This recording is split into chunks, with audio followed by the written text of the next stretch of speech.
Greetings to any and all citizens of London, UK, and fans of Game of Thrones.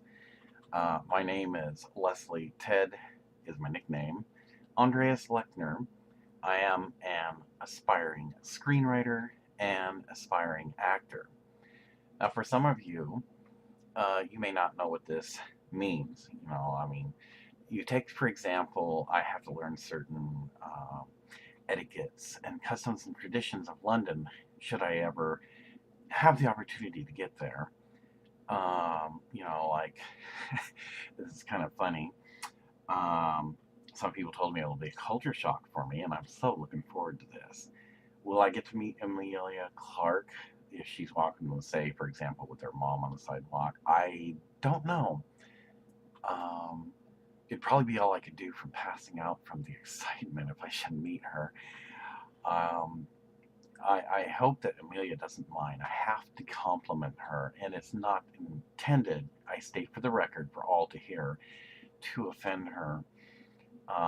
But I've seen many actors and actresses, and she didn't touch me uh, just merely because of her beauty. No other actor or actress has moved me in such ways as um, Amelia Clarke because it's the way she carries herself, the way she talks, and I'm not trying to be too personal, but it's the way she moves. Um, that's why I think that Emilia Clarke is the most beautiful woman in the world. Um, and she had such an impact on my life. I started improving my looks because of her. I'm still got some things I have to do. Trying to raise the funding I need, to get to London has been atrocious. I have two donation sites, and I don't know if it's the economy or what's going on here in America. I never seem to get in contact with her. And I'm just hoping that as she's listening to this, or hopefully she is, that my intentions towards her is that of a gentleman. I would like to consider myself a bit of spice that she's never had in her life. And I've never actually myself published this. I'm sure she can appreciate that. It's the mere fact that somebody said that she had dated three Americans in the past, and that's fine. But just because you date three Americans doesn't mean they're all the same. I always believe that it's the mere experience that tells everything, you know. Um, and so it's like I would have never found myself doing this. And it took, finally, after many years, because I would have never seen myself writing. That just wasn't me. I was into the rock and roll scene, having blonde hair, wearing leather pants, That was just my thing, and I would have never thought that I'd be writing. And so I thank Emilia Clarke for this great impact that she had on my life, um, and the high motivation and um, inspiration that I've gained from her acting skills. I always believe the credit should be given where it's due. Amelia might be thinking, well, but I didn't do anything. Well, you sometimes you don't have to actually do something to actually be doing something. If that makes any sense, it's it's something that I see within Amelia that has awoken something in me, kind of like the motion picture where the mother dragon awakens the sleeping dragon, which is the heraldry of this human William. It takes a very, very special person to awaken something within another person and their talents. And a lot of people in my country say that I have a lot of potential, and that means so much to me because I've been working so hard on this. Um, I've even had a rumor which I had to put on my personal profile page that, oh, if you two got together, you'd make quite the couple. Well, I didn't say that, Amelia. So if you didn't hear it in your country, well, I'm sorry. I've heard it a couple times in mine. It took me by surprise too. I was totally blown away by this. But there's an old saying, Amelia. It's the mere thought that could be thought provocative. But I'm not going to say anything more on that because, again, I'm not trying to like get myself set up. So first thing I happens when I get into London, oh yeah, I'm in big trouble now. Amelia's going to throw a rocket in my head, or something that might be painful. Get in a coma or concussion. That's not my goal in life. Hopefully that she won't remember that. Okay. But anyway, I am just a carefree guy. I'd like to think a great personality, and I've been accused of being a romanticist, and I find it odd. Somebody goes like, yeah, and sometimes you got like a type of feminine spirit. I would have never seen that, but I am straight, hardcore straight, yes, and I always believe beauty is in the eye of the beholder. So, again, I thank you, Emilia, for having this deep impact on me. I hope that my words will have somewhat blown you away as well, because you probably have not heard that from somebody before. So I'd hope I'd be the first. In any case, um, this here is my stage props presentation, and I'm not trying to offend anybody. I know there's a lot of good Game of fans, Game of sorry, getting tongue tied. Game of Thrones fans out there. Yes, now I said it correctly. Pardon me. Um, but also it's about the love of dragons. Um, I can only imagine that Emilia Clarke has the love of dragons. I used to not have it for a while. My brother John always has, and so I believe the love of dragons that I have has been awakened as well. And so, with that having been said, you can imagine that for Daenerys Stormborn of the House of Targaryen, this human to come into her world stirs such deep, long feelings in her that no other man has ever done. She doesn't want any other woman to have him. She's already staked a claim on him, and these stage prop designs that I did was inspired by Emilia Clarke, though they are my design. And it's because, like in my life in reality, sometimes when one thinks with their heart they can get in trouble. I will confess to that. But there's other times that thinking with the heart is not a bad thing. When you go long and deep into the thought provocative idea that thinking with the heart could actually stir things to, in a what I call subliminal message, what can he do for you? What does he have to offer that nobody else has? Um, the fact that she is not like any woman ever I have ever known. It's something that makes you wonder. So um, the question then becomes, can he give her things that she's never had before? I mean, you could have all the money you want and still not have achieved a certain particular experience. And this human, William, which would be my lead role character for this movie, he does these things that greatly stirs deep, long emotions in her, to where she now is taken aback like that of a young Targaryen teenage girl. She doesn't scold him for this like she probably would anyone else trying to present her flowers or gifts, because this is a being from another world. This human is the alien in her world. He's all in the right place, as she's already checked that out, and you'll find that out in the motion picture. But like there's the scepter, and he's naive. He doesn't realize what he's doing because again he's thinking with the heart. But she doesn't scold him for this, and she doesn't say, "Well, thank you. You just played my hands, so now I'm going to use you for whatever I can get to get the Iron Throne and sword for the realm of kingdoms."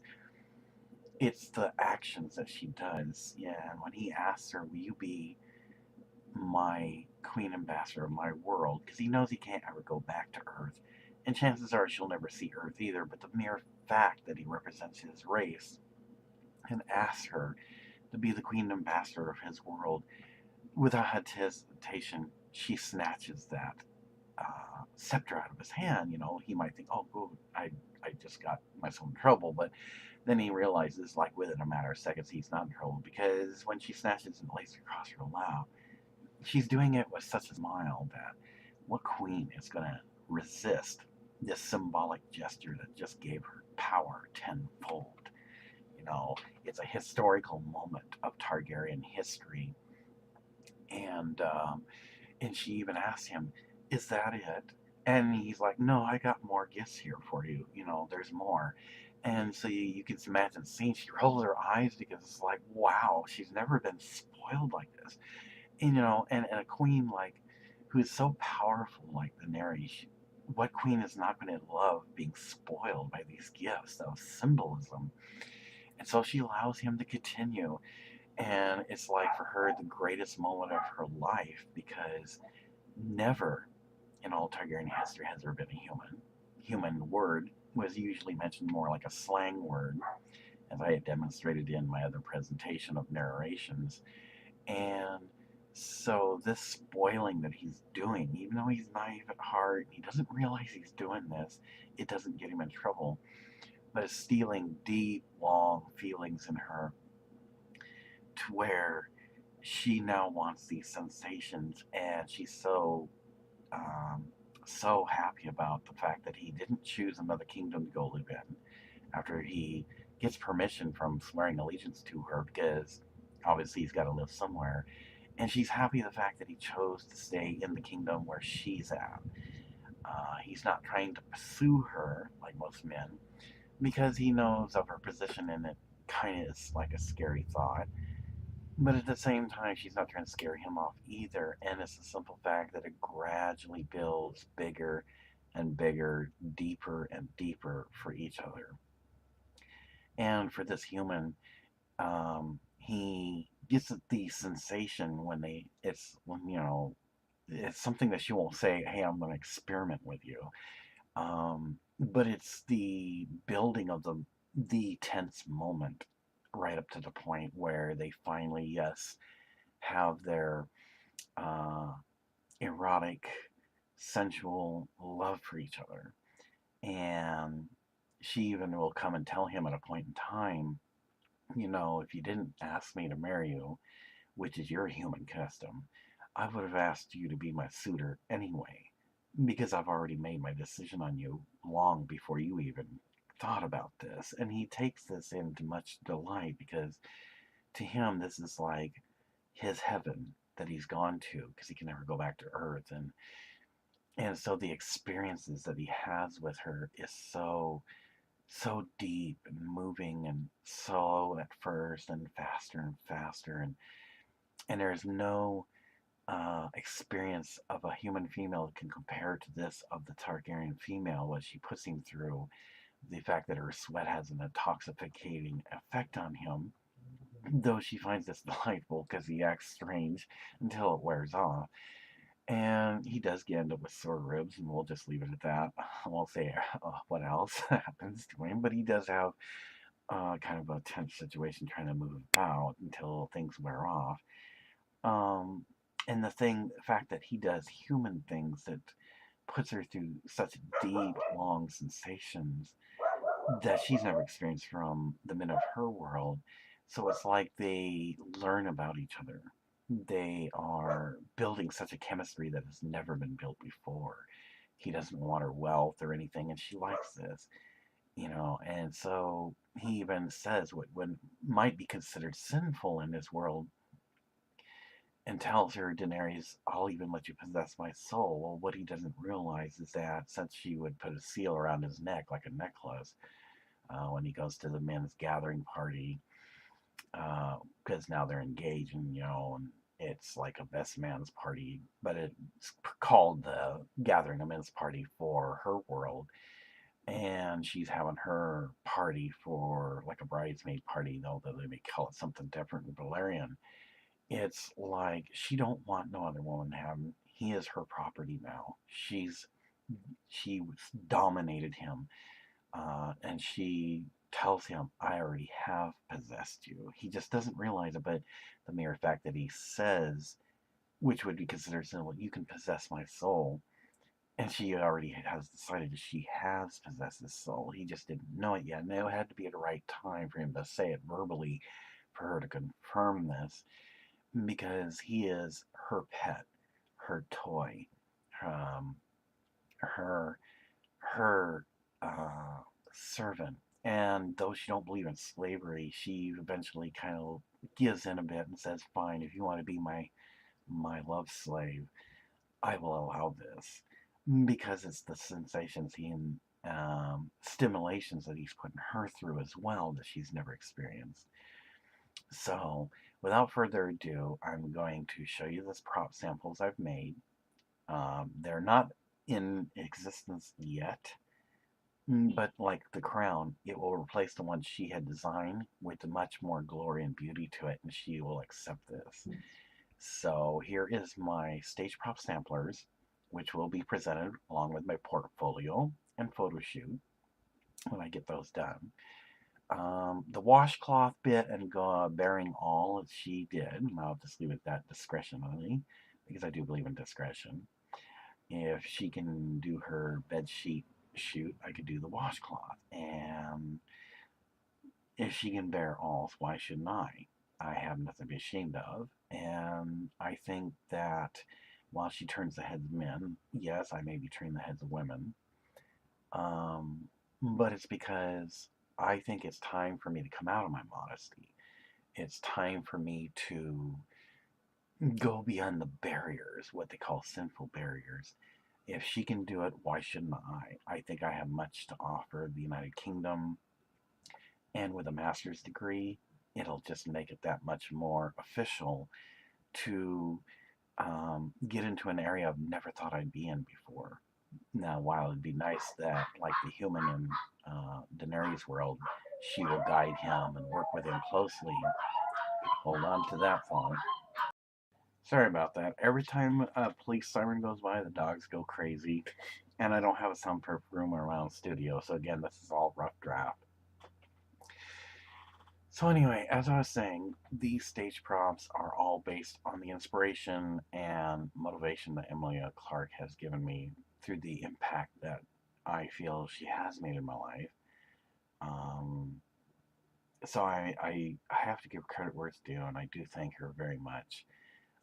I have much to offer the United Kingdom, and I think if I find true love, I would like to find true love, and this is just a wish. I'm not saying it's Emilia as per se.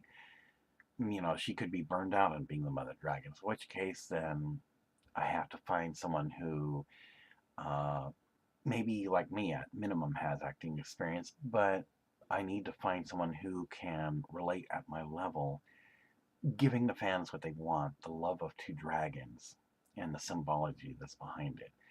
And I'm hoping that my other dream is that I will find true love in London who would like to be the queen of my heart. I mean, I'm sure that, for example, Emilia or any other female actress will agree that, when a girl is growing up, they always dream about having a knight in shining armor. And though it may sound a bit strange for me to say this, I always dreamt about having a queen in my heart. Yes, I was married once. After 5 years, it was very bad.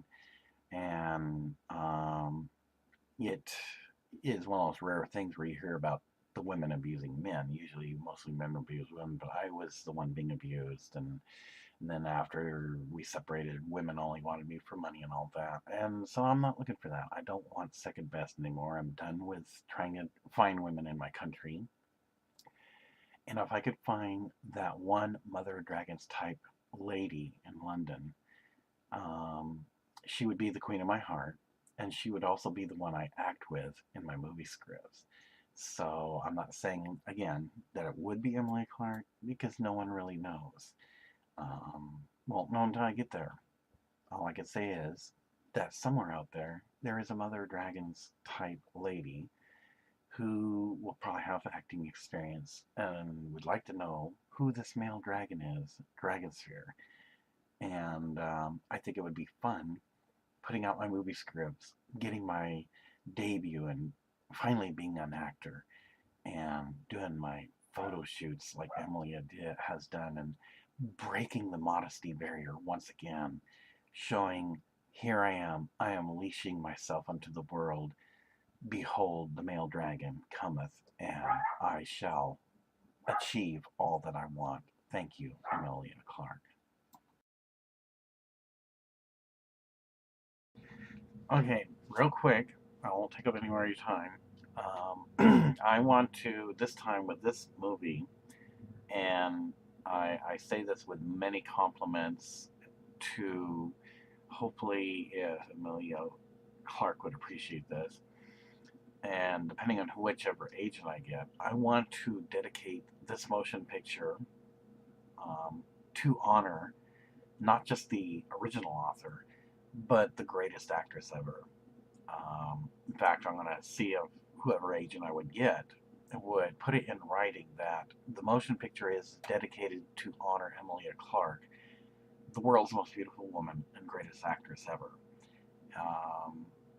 I'm pretty sure that, you know, when it comes out on DVD or something like that, after it's gone into like maybe London, they probably call it cinema in London, I'm presuming, but here in America it'd be like movie theaters. So once it gets to DVD, I want to have it in writing that I dedicated this motion picture on behalf of the world's greatest actress and most beautiful woman in the world, Emilia Clarke. And so I mean that from the bottom of my heart. I'm sure people are going to say, aren't you going to be paying for that? Yeah, I'm sure she's not going to let me down or off the hook on this. And so my whole intention, if you read the very beginning, I'm claiming no rents, royalties, or anything. So even her photos, I don't claim nothing off that. I just believe that she should be recognized for what she is and who she is. What she is a great actress. And I'm sure later on in years there'll probably be others, but for right now, this is like her time to shine, and I want to enhance that. You know, the fact that I could follow in her footsteps, and maybe, I don't know, if we met, she could teach me a few things, hopefully not painful. But anyway, it's to honor her, and the fact that if you look into her eyes, it's like hypnosis. I guess that's kind of a compliment. It's like her colors of red and black. I like her style. It's like you can see magical power there. Red and black. The beautiful, captivating eyebrows. And you look into her eyes, and it's like, wow, I've never seen a woman with that much magical powers about her. I'm not trying to give her a swelled head or anything, although I'm sure she probably would like the sound of this, or at least if she's any kind of normal woman, you know, among women of the world, she would probably enjoy these compliments. And so it's like this power about her. It's like, oh my gosh, red and black, the eyebrows, oh my gosh. That's like sometimes I almost want to slap myself silly. It's like, wake up, get out of this hypnosis, oh my gosh. So anyway, yes, the motion picture, if at all possible, and just put into production, will be to honor both the author, because all the things related to the Game of Thrones will be to honor the original author. And again, I will be the first one ever in all of acting history to work for no pay, just for expenses and experience. And the motion picture particularly is to honor Emilia Clarke, who is the world's most beautiful woman and great actress.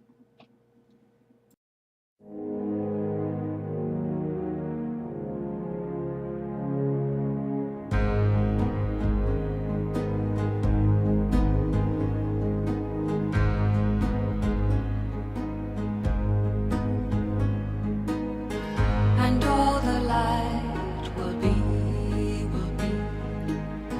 and all the future prophecy, and all the waves, the sea, and on the road are you and me.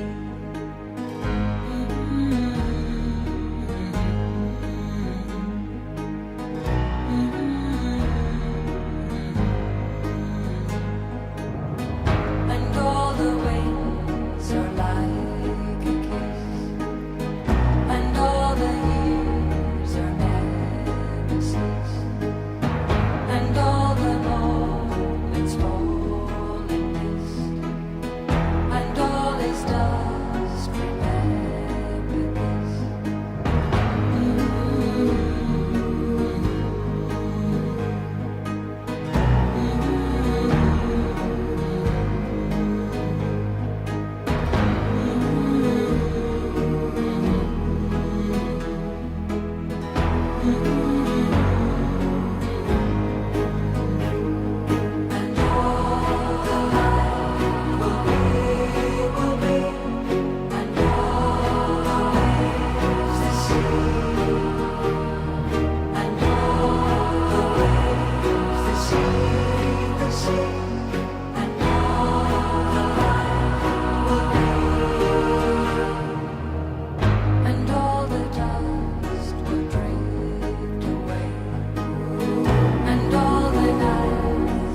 Well, that is all the stage props that I have for right now for Game of Thrones motion picture, A New Revelation. Again, these are just samplers because I would imagine like HBO, they'll have like the backdrops, and if it's possible, try to use the same scene settings that they use in the original Game of Thrones. Because again, it's not about the world changing, and it's going to be a different location. We are talking the Pyramid Palace, so we'd have to use the same settings that HBO had used. So it's a matter of getting permission to do this. Not that they own a particular piece of land in another country, but it's just a simple fact, it's common courtesy. So for anyone who is a lover of dragons like I am, and loves the Legend of Dragons, who also is a Game of Thrones fan, and any fan of your favorite actor or actress. Mine, again, is the greatest inspiration of my life, Emilia Clarke. And my favorite male actor is Peter Dinklage, who acts as Tyrion Lannister. Those are my favorites. You can send me a message on Facebook under William B. McEachern or something like that. And you can also send me an email at all lowercase dragon sphere, like the globe, SPHERE, number 4, small letter U, at gmail.com. You can also reach me on my Skype, which is Leslie Lechner. And I have my own personal profile web site until I get my own portfolio done. And this one is dragonsphere.weebly.com. And you can even take a survey if you want to. It's not mandatory, but there is a survey you can take there about whether or not there should be a Love of Two Dragons story. Again, many people said I have the potential and they'd like to see this being produced. Anyone who wants to make a donation can go to myevent.com or gofundu.com.